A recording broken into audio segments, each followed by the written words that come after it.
बिस्मिल्लाहिर्रहमानिर्रहीम। मैं इस वक्त मुखातब हूँ अपनी आला अदलिया से, चीफ जस्टिस पाकिस्तान से, अतर मिनल्ला साहब से। मैं वही औरत हूँ जिसकी वीडियो आपने देखकर नोटिस लिया और नोटिस लिया था। मैं आपकी शुक्रगुजार हूँ। अल्लाह ताला आपको हमेशा सेहत कामला में रखे। अभी अभी मुझे पता चला है कि मेरा बड़ा बेटा उमर डार अगवा हो गया है और उसे उठा कर ले गया। मैं बहुत परेशान हूँ। मैं एक माँ हूँ। मैं आज होकर बेवा औरत आपसे अपील करती हूँ कि आप नोटिस लें और मेरे बेटे को अदालत में बुलाया जाए। जो उसके मुकदमात हैं उनका वो सामना करें। ये सब कुछ मेरे साथ इसलिए हो रहा है कि मुझे इलेक्शन से रोका जा रहा है, मुझे पेपर जमा नहीं कराने देते और इसीलिए इन लोगों ने मुझे जोकोप किया। मेरे घर के आगे सारी पुलिस फेंक दी। जो कुछ भी हो रहा है मैं सच कह रही हूँ कि मुझे इलेक्शन से रोकने के लिए है। मेरी आला अदलिया पाकिस्तान जिंदाबाद। कागज जमा कराने में पुलिस का किरदार जहाँ पे रहा, आप सब लोगों ने कवर भी किया, लाइव भी चला। हमें दूसरे दिन जाके कामयाबी मिली कि हम कागज़ आरओ साहब के पास जमा करा सके। उसके पीछे भी कहानी थी कि हमने मेल्स की इलेक्शन कमीशन ऑफ पाकिस्तान को, डिस्ट्रिक्ट इलेक्शन कमीशन को हमने रिटन एप्लीकेशन दी कि हमें ये रुकावटें डाल रहे हैं, नॉमिनेशन पेपर सबमिट नहीं हो रहे। फिर नेक्स्ट डे जाके हमारे जब नॉमिनेशन पेपर सबमिट हुए तो स्क्रूटनी के बाद, आपसे शायद मैंने उस वक्त बात की थी मीडिया से, जब हम स्क्रूटनी हमारी हो रही थी, 1 बजे का टाइम दिया 27 तारीख को, तो हम गए जाके आरओ साहब ने हमारे सुपरवाइज़ किया। उस वक़्त कोई एतराज़ नहीं आया।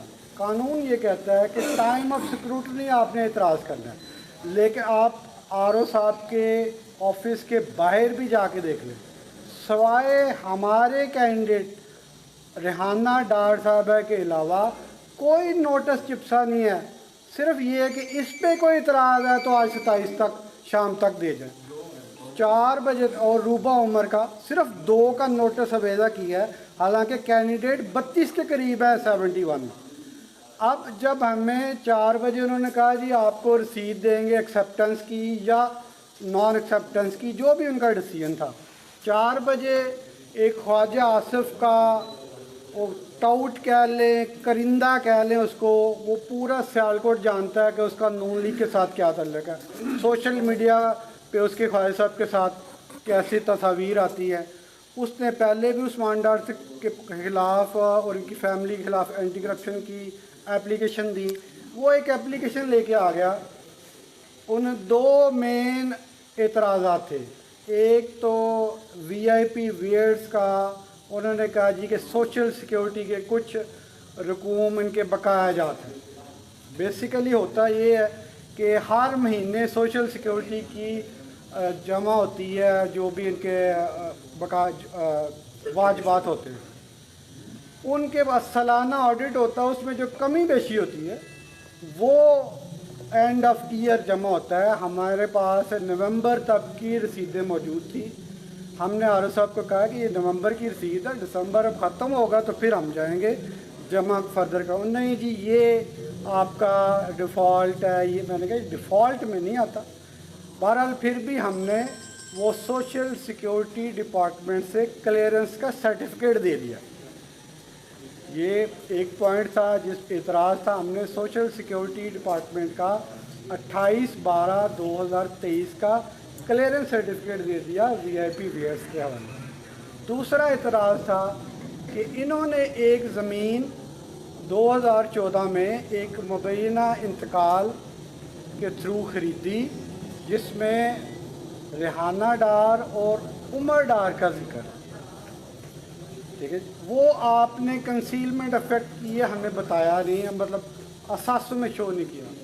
एक चीज़ तो बड़ी तय है कि 2014 में वो ज़मीन खरीदी गई है 5 लाख में, जो इंतकाल की रूदात में, वो इंतकालात मेरे पास है, वो मैं आपको दिखा रहा हूँ इस मीडिया के आगे। वहाँ पे इन्होंने फोर्जरी करके वो इंतकाल नंबर, आप मैं कॉपी भी आपको दे देता हूँ। इंतकाल नंबर जो उन्होंने एप्लीकेशन में दिया वो है 01। ये इंतकाल है ज़फ़र इकबाल हैं बाया, जिन्होंने ज़मीन बेची, और जाहिद जावेद साहब के इन्होंने नाम की।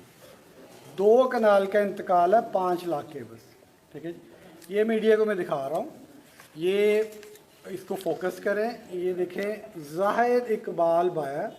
बाद में ये फोर्जरी करके उमर डार, जिनका शनाख्ती कार्ड पे नाम उमर फारूक डार है और इंतकाल में शनाख्ती कार्ड वाला नाम आता है। ये वही इमरान खान वाली बात, मेरे लीडर वाली बात कि ये ज़्यादा पढ़े लिखे भी नहीं है और कोशिश भी नहीं करते, और जालसाजी के लिए भी अक्ल की ज़रूरत होती है। इन्होंने ये फोर्जरी की है, अगर अब मैं दिखा सकूं आपको, ये उमर डार का और ये साहब का इंतकाल में आपको, अगर ये पीछे आगे वाले में इंतकाल किए हैं, इंतकाल में मुश्तरी यहाँ पे एंड होता है, उसके बाद रेवेन्यू ऑफिसर का यहाँ पे ऑर्डर होता है कि इंतकाल पास हुआ है। तमाम में ऐसा ही होता है। ये आप एक देख लें, और भी मैं 2-3 लेके आया, ये देखें यहाँ पे एंड हुआ, फिर ऑर्डर आया। इन्होंने हमारा क्या किया कि यहाँ पे जाहिद जावेद जो हकीकतन मुश्तरी था उसका तो एंड हो गया, लेकिन चूंकि फौजरी करनी थी, हमारा नाम रातों रात दाखिल करना था, ऑर्डर के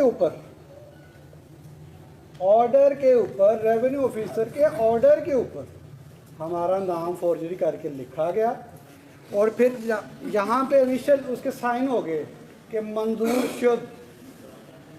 बाद में फिर आखिरी लाइन में जाके हमारा नाम एक दफ़ा फिर नई पेंसिल से शामिल किया। दूसरी फौजरी की यहाँ पे एक और मिसाल है कि आप देख सकते हैं, यहाँ पे हिस्सा कम किया गया। पहले 40/214 था जाहिद जावेद का हिस्सा, उसको 40 का 20 किया। ठीक है, लेकिन बात फिर मैं दोहराऊंगा कि वही है कि नकल के लिए भी अक्ल की ज़रूरत है। यहाँ कर दिया, जब जाहिद का इंतकाल पास कर रहा है, यहाँ पे 40 ही रह गए उनसे, यहाँ पे नहीं कर सका।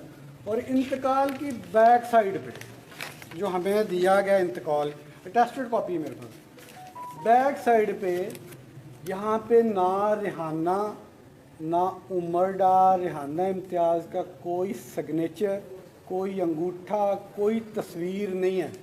रेवेन्यू रिकॉर्ड है ये मेरे पास, अटेस्टेड कॉपी। ठीक है, कोई तस्वीर, कोई अंगूठा, कोई शनाख्ती कार्ड नंबर, कोई इनके सिग्नेचर, कोई भी नहीं। ये सारा फ्रॉड किया है। इसके बारे में हम तफसीली जवाब वो दे चुके हैं, उसकी कॉपी भी इंशाल्लाह आपको प्रोवाइड करेंगे। इसके अलावा हमने इसमें सिविल सूट भी किया है, और इंशाल्लाह ताला अब ये एंटी करप्शन की दरख्वास्त भी देने जा रहे हैं। वो रेवेन्यू हेड के हल्का पटवारी, तहसीलदार, जो भी रेवेन्यू रिकॉर्ड होल्डर है, जो भी रेवेन्यू रिकॉर्ड के कस्टोडियन है, उनके ख़िलाफ़ हम एंटी करप्शन की कार्रवाई इंशाल्लाह